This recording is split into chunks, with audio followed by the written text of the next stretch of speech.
Not all kids can pay $3,000. A lot of people in a bridge community that are very lucky. I'm never going to forget, and I'm going to see as one of the defining moments in my career. Let's talk about your trip. Certainly. I was lucky enough to be asked whether or not I would like to be on a team that is going to the FISU University Mindsport Championships that were being hosted in Uganda. Uganda of all places. And what is FISU? It's an organization. It's an International University Sports Federation, an Olympics, but specifically for university sports. I've looked up their website and they've got stuff like rowing, they've got basketball, they've got javelin, they've got all of the sports, but it's specifically for university competitions.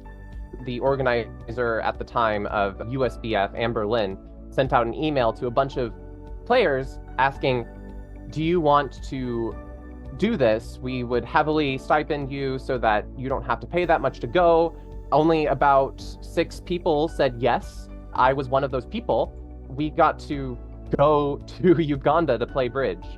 The town was Entebbe, which I think is their capital city. They told us that a lot of the funding was coming from the acbl Education Foundation, and they covered the entirety of our hotel and the food accommodations that were happening. There was still some left over that would help with the flight. We also had funding come from Mitch Dunitz, who made a direct donation of about, I believe it was 1,000 total. I personally got a stipend from Silicon Valley Youth Bridge of about $600. Mitch Dunitz has his own nonprofit that helps beef up the college kids programs. He won an award at the Goodwill banquet this year. In the end, I only ended up having to pay about $200, $300 or so dollars to go to this week-long event in Uganda. The flight was treacherous. It was 3 separate flights to get to Entebbe, and it was a total of about 30 hours of traveling to get there, about 36 hours to get back because I had an 8-hour layover in Montreal. Did you travel with somebody else on the way out there? No, I was completely on my own. Thankfully for bridge, there's a lot of traveling going on. I had some experience of how flights worked. Everything was fine in the end. I was just exhausted. Thankfully, I planned my trip fairly well. I left San Francisco pretty early in the morning. How much time for you to get adjusted? Because that's a big thing. If you're going to go to a world championship, you have to factor that in. And I know from running like the events that I do before the summer nationals, I learn a lot of professional players. Many of them before the nationals went to Toronto on the weekend before that could get their body clocks adjusted to be able to play on that time zone. We're told that we could arrive 2 days early to the event. My body clock, the way I set up my flight was after a really long trip that I found, and it's when you're younger, it's easier to adjust, I believe, that I got there at 11 p.m. and I could immediately, after being exhausted for being awake for 29 hours straight, you just flop into bed and you just sleep for as long as you need to. It only took me, surprisingly, about 1 or 2 days to become completely adjusted to the event. I think it was mostly because I was so exhausted when I went to sleep. Let's break this down for people and what all of that funding does. You have acbl's Educational Foundation. For people that don't know Civi, it is Silicon Valley Youth Bridge Program. And Mitch Dunitz also has his own foundation that's been helping prop up the college kids programs. Both the acbl Educational Foundation, Mitch Dunitz, and the acbl kind of help prop up college bridge programs. If you had to pay that on your own, how much would it have cost you to go to Uganda? The flight itself was $1,900. The accommodations, I think, at the place that we were staying were about $100 a night, and we were staying for a total of 7. For me, it would have been 8 nights, which would be an additional $800. I'm not sure how much the food would have been, but I'd expect, it was $10 a meal, 3 meals, so $30. That would have been like $2,000 Yeah, so it's about a 900 or something. $3,000 trip. Yeah.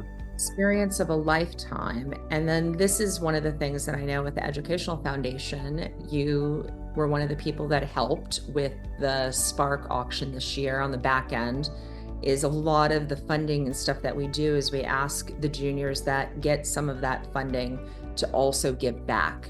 And you're giving back a tremendous amount to the Bridge community, both in creating content and doing some of the things that I do. And I think we all have our ways of giving back. Not all kids can pay $3,000.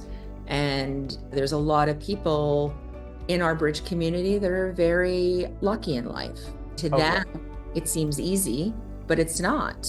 To give a kid that kind of experience, did that make you a Bridge player for life? Oh, period. I certainly think it was a Bridge player for life. I don't think I can see myself ever getting out of Bridge anymore. One of my favorite moments of this tournament was when the opening ceremony was happening and we were taking pictures behind the United States flag. I am going to remember that moment forever because as a kid, you grow up, you're watching the Olympics and you're watching all of these international competitions and you're like, go Team USA! And at that moment, it's not as big of a moment, but because there is less competition and there's not cameras looking at you or anything, but you're standing behind the United States flag and you are just feeling this is a moment and I'm going to keep doing this forever. I want to get back to the stage again. It was an unreal feeling. I'm always going to, it was the moment of I achieved this goal and I want to do it so much more. It was intoxicating standing there. Yeah. And then the FISU event, do they do it every year or is this every couple of years? Yes, the FISU Mindsport event happens every 2 years. The time before, it was an online event, and there were a very large number of countries represented. The Mindsports particularly is 2 different Mindsports. You've got chess and you've got bridge.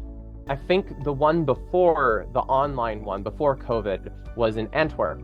That's in Belgium. This next one, at the closing ceremony, and they announced where the next one would be, and it is going to be in China. That's going to be China in 2026. I'm no longer going to be university students. I don't qualify for it anymore, but hope that we send another team and we go for it again. I think it's good. I think you and I should make sure that we put together what it was, what it's about, and get it out there. And all of the kids that are interested, you and I, social media, we can put this out on TikTok, start putting it out for college sports and mind sports, and probably get people interested in joining. Hey, I was able to go to this, represent the United States. It only cost me $200-300 out of pocket because all these other organizations helped fund this. Yeah, just amazing. It was a fairly small turnout of teams that arrived. It would have been better if we had more teams. There was the Poland team and the German team, which I believe had their open youth teams competing. There was Chinese Taipei and China and Slovakia. There was us and there was France. Then there were 3 Uganda teams and a Burundi team. It was a very interesting dynamic. That's interesting. At there FISU. wasn't a South African team. There was South Africa in chess, but there was no South Africa in the bridge competition. Interesting. Or a Turkish team. Turkey's massive for bridge. Yeah, no, there wasn't. I think Turkey as a country is the 2nd largest. That in China, right? There was only 11 total teams, and only, I think it was a total of 9 countries in competition at all. There was 6 teams on the US, and there were 11 total teams that were competing. It wasn't our best tournament, I must say. We came 7th out of 11. So you had the 4 African teams on the bottom. You had Burundi, Uganda 2, Uganda 3, Uganda 1. And then it was Slovakia, us, Chinese Taipei, France, Germany, Poland.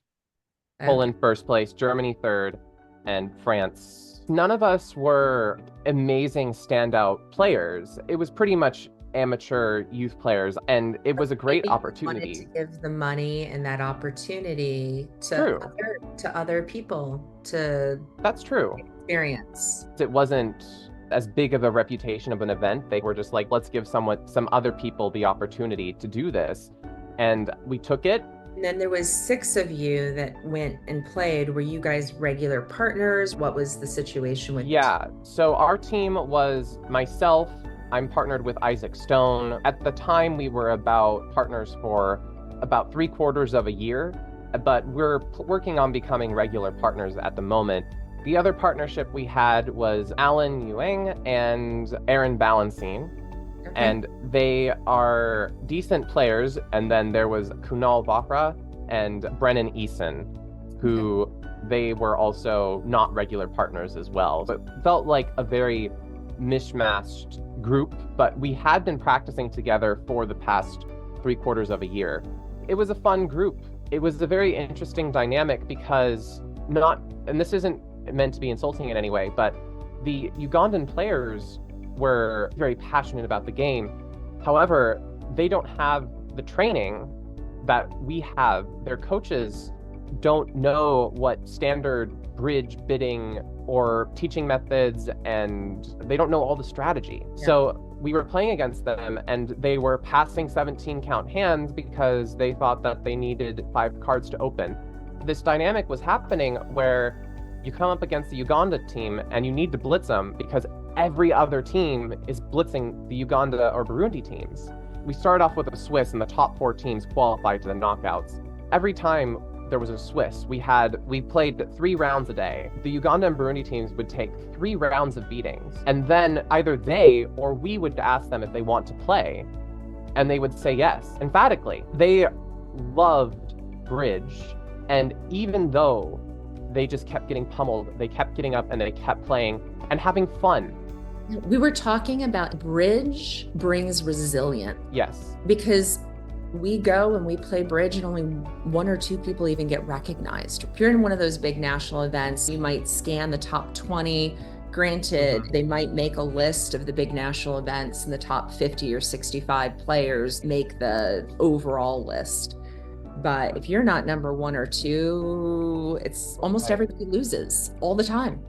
Yeah. So you have to take all of your small wins. The one board you won against so-and-so, or right.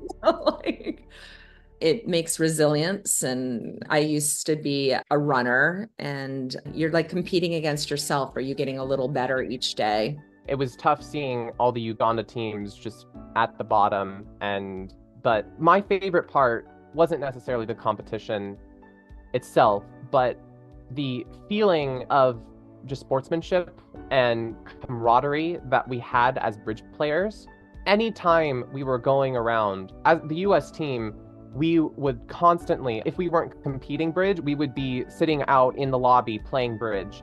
And we would be playing bridge, and chess players would come up and ask, can you teach us this game? Or the Uganda players or even some other players would come and watch or ask to play. I was playing with a person from Burundi. Shout out to Cedric. He was awesome. It was wonderful to play with him, and just seeing there was a lot of Germany, USA teams, and Poland, France teams. It was an absolute blast just to see everyone there, and the directors were playing. Made international friends from this. Oh, yes. You got to see how another country and what it's like to live there. Like, you had never gone to Africa before, right? Correct. Yeah, it was an amazing experience to go and see the world, although we got to see it through some rose-tinted glasses because we were there for bridge, and they try to make it look as good as possible for tourists coming in. But it was good to experience it all. It's something that I'm never going to forget, and I'm going to see as one of the defining moments in my career. It did not fare well. I can imagine. Yeah, it was probably a little embarrassing. Possibly. And I didn't give a shit because it was my first time at a Worlds.